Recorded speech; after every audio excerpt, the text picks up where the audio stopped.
here we are as a congregation thinking about this one line commission from Jesus, John 20:21.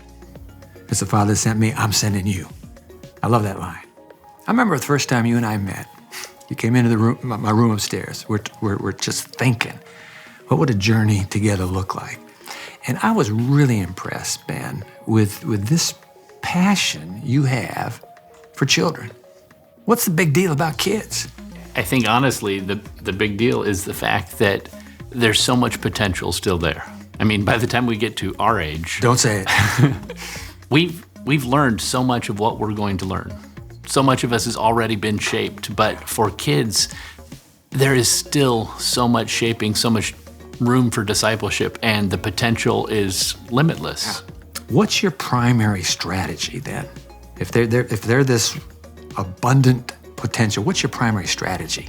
I mean, I think the primary strategy for anyone working with kids has got to be bring them to Jesus at every possible moment, every possible day. Mm-hmm. The goal is for kids to grow up knowing only Jesus. With our kids, is there some sort of guardrail that you put up for children with technology, or do we just say, God, protect them? Technology has huge potential for ministry, but it also has huge potential for leading kids away from Jesus. I mean, I think about when I was young, back before cell phones, there were rules about phones. You didn't call after a certain hour, you didn't call before a certain hour, and we had all of these boundaries and stuff set up. With technology progressing as fast as it is, we have not thought through the etiquette or those guardrails. How do I help them find their mission at the age of 5 or 8 or 10? The best thing you can do if you want your kids to find their place in mission is get involved in mission yourself. Parents who are involved in ministry, their children are much more likely to be involved in ministry. Give me something specific. What would a parent do? And that would be, he's doing mission right there. We are doing a children's Sabbath school every single week, and that is a kindergarten and primary lesson, but it's designed for the whole family to watch together. And we need help with music, telling that kindergarten story, telling the primary story.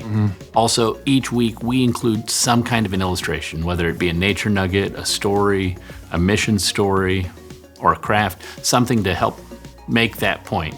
There are so many different ways we can get involved in ministry, but here's the thing. Figure out your gifts and talents. What has God blessed you with that no one else has? And use those things to grow his kingdom. Say I have the gift of hospitality, all right? So I kind of like hanging around people. Not a great gift to have in a pandemic. But how would I move them into that sort of a shared ministry? Because that's really my burden is, okay, we do kids well here.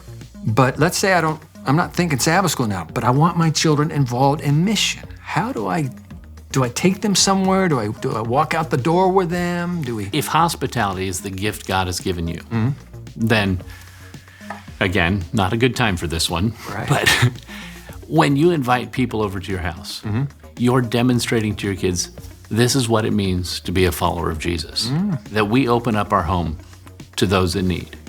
It also could look like going down to the soup kitchen and volunteering there. I know families that do that on a regular basis, and those are kids who grow up with a picture of this is what ministry looks like. So listen, we got some great leaders. We're talking about volunteer leaders here at the Pioneer Memorial Church. They're known the world over, and I know you're proud of them too. Tell me about them. This last year, I have really gotten to know our Sabbath school leaders so much more than I ever anticipated, actually. Making these videos online has been quite a challenge because this is not what any of them signed up for. It is a completely different set of gifts to work with kids in a classroom versus talking to a camera. Yeah. New gifts have been added, and it has just been incredible to see each of those leaders step up to the plate. Well, you know what I like about you? That passion for children. It's not disingenuous. It's the real deal. You love kids, and you know what? We love you back. Thanks for what you do for them.